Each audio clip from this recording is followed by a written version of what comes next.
తాను సభలో మాట్లాడుతున్న సమయంలో వినపూర్తి కావడం లేదంటూ స్పీకర్ అనడం పట్ల అభ్యంతరం వ్యక్తం చేశారు బీఆర్ఎస్ ఎమ్మెల్యే సునీత లక్ష్మారెడ్డి. మహిళా శాసనసభ్యురాలు అని కూడా చూడకుండా అలా మాట్లాడడం సరికాదన్నారు. అయితే రన్నింగ్ కమెంటరీ చేస్తున్న ఇతర సభ్యుల్ని ఉద్దేశించి మాత్రమే తాను ఆ వ్యాఖ్యలు చేశారన్నారు స్పీకర్. ఈ విషయంలో సునీత లక్ష్మారెడ్డి బాధపడి ఉంటే తన వ్యాఖ్యల్ని ఉపసంహరించుకుంటానని ప్రకటించారు.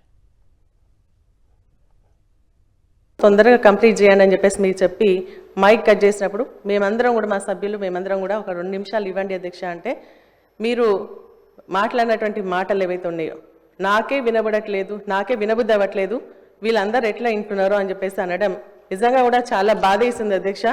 నేను ఎక్కడ కూడా అన్పార్లమెంటరీ మాట్లాడలేదు. ఎందుకంటే సభలో చాలా మంది ముఖ్యమంత్రి, మంత్రులు, సభ్యులు అందరూ కూడా మాట్లాడినా కూడా ఇక్కడ ఉన్నటువంటి కొత్తగా ఉన్నటువంటి శాసనసభలో కూడా నేను చెప్తా ఉన్నాను అధ్యక్ష, ఇది ఇట్లా మాట్లాడాలా, 0 అవర్లో ఒకటే సబ్జెక్ట్ మాట్లాడాలా, మనం మాట్లాడద్దు అని చెప్పేసి చెప్పేటువంటి స్టేజ్లో ఉన్నటువంటి నన్ను మరి మీరు నిన్న ఏదైతే మాట్లాడినరో నాకు చాలా బాధ అనిపించింది అధ్యక్ష. ఎందుకంటే నాకు 8 మంది సిస్టర్స్ ఉన్నారు.